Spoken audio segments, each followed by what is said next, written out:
R.A. Nicholson's The Mystics of Islam has as its third introduction here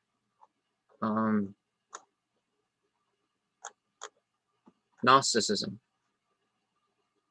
which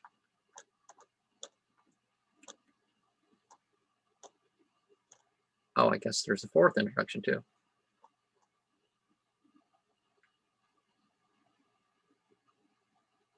Though little direct evidence is available, the conspicuous place occupied by the theory of gnosis in early Sufi speculation suggests contact with Christian Gnosticism, and it is worth noting that the parents of Ma'ruf al-Karki, whose definition of Sufism as the apprehension of divine realities was quoted on the first page of this introduction, are said to have been Sabians, Mandans, dwelling in the Babylon Fenland between Basra and Wasit.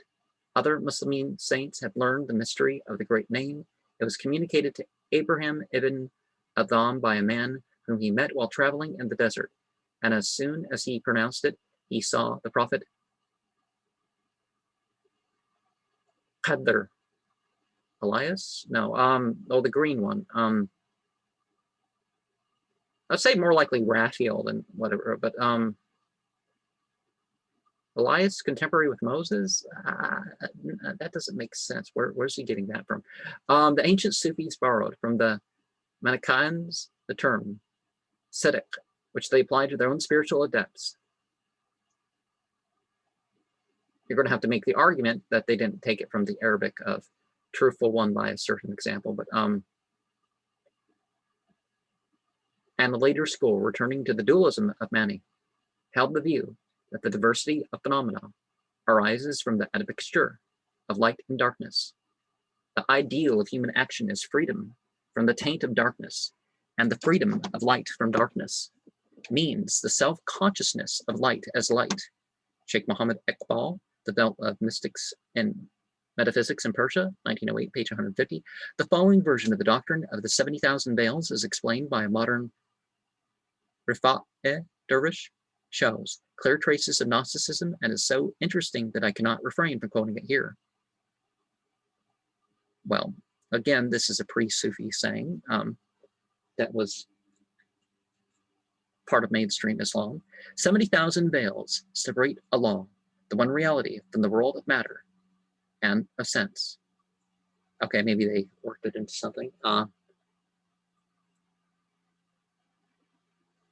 Or maybe the translation is just a bit creative.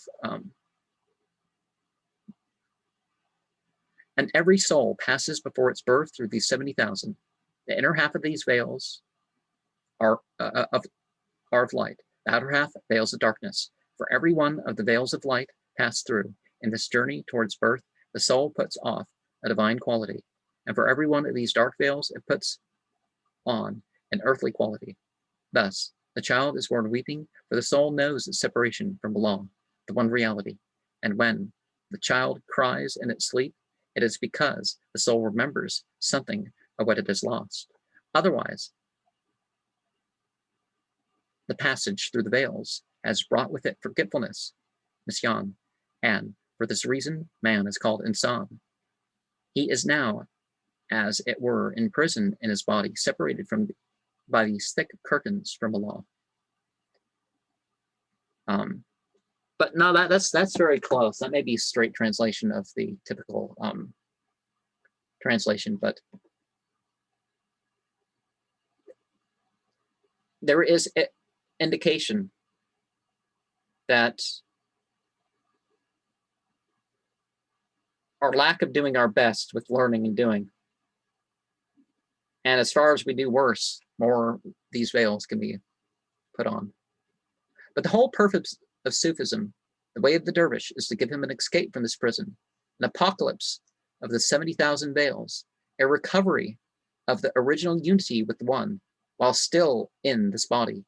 The body is not to be put off, none of this taking off the natural man stuff that Christianity says.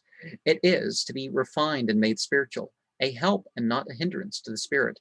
It is like a metal that has to be refined by fire and transmuted. And the sheikh tells the aspirant that he has the secret of this transmutation. We shall throw you into the fire of spiritual passion, he says, and you will emerge refined. The Way of a Mohammedan Mystic by W.H.T. Gardner, published 1912, page 9.